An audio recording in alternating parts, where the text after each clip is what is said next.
जेठानी ले आई गांव वाली देवरानी। चालाकी ऐसी चीज है जो करनी सभी को भारी ही पड़ती है, लेकिन कोई समझे तब ना। आजकल लड़कियां ढूंढना कितना मुश्किल हो गया है। बड़ी मुश्किल से तो पढ़ी लिखी नौकरी पेशा बहू मिली है सोनम। बस उसके जैसी ही एक और मिल जाती छोटे विजय के लिए। रीटा बहन की सोच थी कि बहुओं को बेटियों की तरह रखना। उन्हें अपने छोटे बेटे के लिए भी पढ़ी लिखी कमाऊ बीवी चाहिए थी, लेकिन क्यों भाभी, ऐसा क्या हो गया है?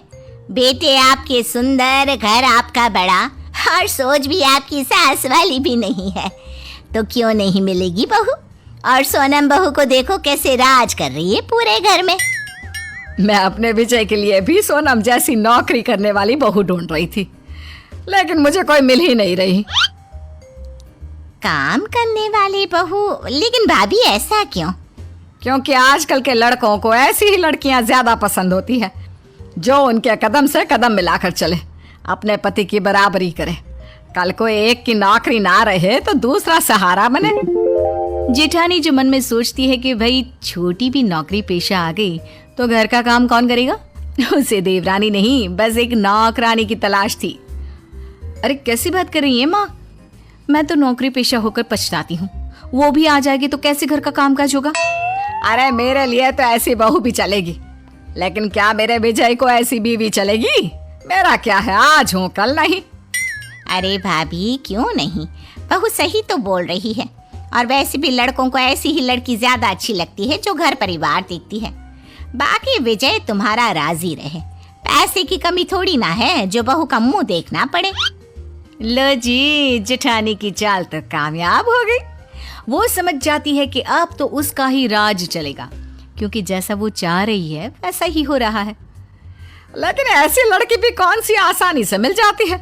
आजकल तो लड़कियों को भी माँ बाप लड़कों की तरह पढ़ाते हैं। शादी के वक्त ही पूछ लेते हैं कि भाई हमारी लड़की की नौकरी तो नहीं छुड़वाओगे ना? क्यों बहू, भूल गई तेरे पापा ने क्या कहा था? माँ जी उसकी चिंता मत कीजिए, देवर जी के लिए एक सुंदर और घरेलू बीवी ढूंढने की जिम्मेदारी मेरी। कुछ दिनों बाद हाँ माँ जी, वो तो पापा थोड़ी ज्यादा ही सोचते हैं। नहीं तो कौन पिता नहीं चाहता कि बेटी ससुराल में काम करे, सास की सेवा करे। वैसे माँ जी मुझे अपने देवर जी के लिए एक सुंदर सी देवरानी मिल गई है।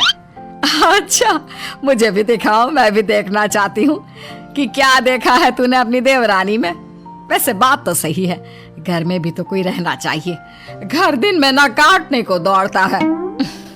जानती हूँ माँ जी। देखिए ये है रूपाली, ये एक छोटे से गांव से है, बहुत ही सुंदर सुशील है, एकदम घरेलू टाइप। अरे मैंने तो सुना है कि पूरा मोहल्ला उस लड़की के गुणों की तारीफ करते नहीं थकता।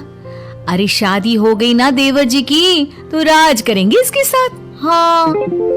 जेठानी सास को फोटो पकड़ा देती है। फोटो देखकर हाँ सुंदर तो बहुत है, बाकी मिलकर ही पता लगेगा कि क्या करती है, कैसी है। और फिर विजय को भी तो पसंद होनी चाहिए ना। तो माँ जी आप कहे तो कल ही इनके घर चलते हैं, लड़की को भी देख लें और विजय भैया भी बात कर लें, और विजय भैया को मैं बता दूं। हाँ हाँ क्यों नहीं, अब तुझे जेठानी बनना है, तू तो घर का सब जानती है, तो देख ले, जो सही लगे कर ले, ठीक है। शाम को देवर से, देवर जी ये देखिए कैसी है ये लड़की, कैसी लगी? माँ जी को तो बहुत पसंद है। देवर फोटो देखता है, उसे लड़की गंवार से लगती है। नहीं भाभी ये नहीं, इसे मैं सोसाइटी में कैसे अपने साथ खड़ा करूंगा? नहीं नहीं नहीं नहीं। जेठानी को अपनी सत्ता हिलती सी दिखती है। वो सोचती है कि अगर देवर ने कोई अपनी पसंद की लड़की खड़ी कर दी तो क्या होगा? घर बाहर का काम कर करके उसका तो जूस निकल जाएगा। ये सोचकर वो जोर से चिल्लाती है, नहीं नहीं देवर जी, आप ऐसा नहीं कर सकते। देवर हैरान, अरे किया क्या बेचारे ने? क्या नहीं कर सकता? अरे क्या सोच रही है भाभी? गरीब लड़की जिसने आपकी फोटो देखते ही आपको देवता माना, आपसे तो वो मन ही मन शादी भी कर चुकी हैं। माँ जी ने उसे ही इस घर की बहू के रूप में देखा, लेकिन आपको क्या, आप तो प्रैक्टिकल है, आप तो किसी हुस्न परी से शादी करनी है।